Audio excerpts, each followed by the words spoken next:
আসসালামু আলাইকুম। সবাই কেমন আছেন? আশা করি সবাই ভালো আছেন। আলহামদুলিল্লাহ আমিও অনেক ভালো আছি। আসলে আজকে চলে আসলাম আপনাদেরকে কিছু কথা বলার উদ্দেশ্যে। আজকে সকালবেলায় গেছিলাম বড় বাজারে দোকানের কিছু পাইকারি মাল কেনার উদ্দেশ্যে। তাই আসলে দোকানদার কিছু কথা আমাকে বলেছে। খুবই আসলে কথাগুলো শুনে আমার কাছে খুবই খারাপ লেগেছে।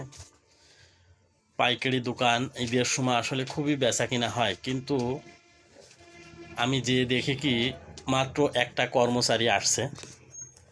তাই আমি বলতেছি ভাইকে যে ভাই আজকে মাত্র একটা কর্মচারী, আপনি একা দোকানে?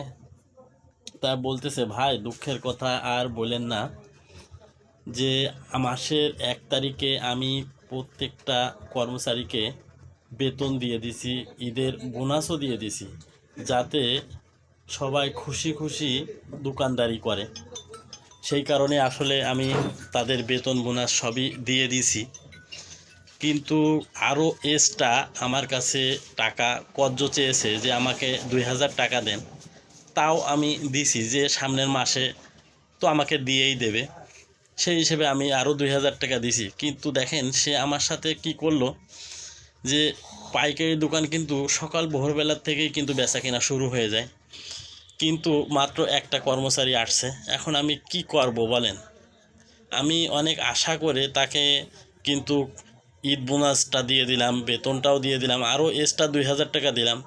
কিন্তু সেই কর্মচারীটা কি করলো দেখেন, আজ 2 দিন 3 দিন হয়ে যাচ্ছে যে 10টা বেজে যাচ্ছে তারপরে দোকানে আসতেছে, ঠিকমতো দোকানে ডিউটি করতেছে না।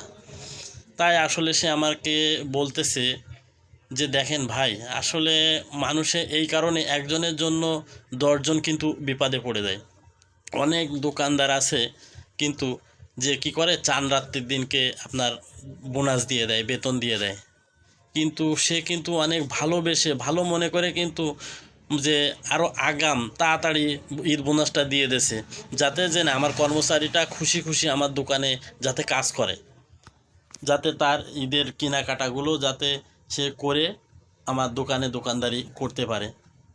কিন্তু আসলে আমি বিশেষ করে এই ভিডিওটা বানানোর মূল কারণ হলো, যদি কোনো দোকানের কর্মচারী আমার এই ভিডিওটা দেখে থাকেন তবে তাকে আমি বলবো ভাই, অনুরোধ করব ভাই আপনারা এরকম কাজ কোনো দোকানদারের সাথে করেন না।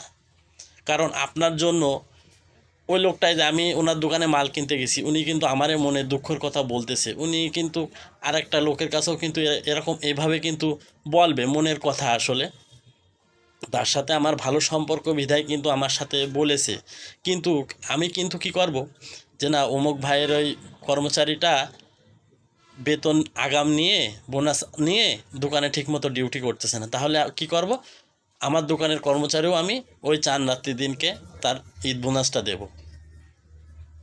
কিন্তু যদি আপনারা ঠিকমতো আসেন, কি ঠিকমতো খুশি খুশি ডিউটি করেন, তাহলে ওই দোকানের মালিকটা কি করবে, আপনাকে কিন্তু আবারও এক্সট্রা আবারও ঈদ বোনাস দেখা গেলো দিতে পারে। কি আপনি হঠাৎ একটা বিপদে পড়েছেন, আপনাকে কিন্তু উপকার করার জন্য সে চেষ্টা করবে। তাই আপনাদেরকে বলবো ভাই, আপনারা কখনোই এভাবেতে ডিউটি করবেন না। কারণ আপনাকে সে বিশ্বাস করেছে, কিন্তু তার বিশ্বাসের মর্যাদাটা কিন্তু আপনি রাখেননি। তাই আজকের মতো ভিডিওটা এই পর্যন্তই। ভিডিওটা যদি ভালো হয় অবশ্যই লাইক, কমেন্ট, শেয়ার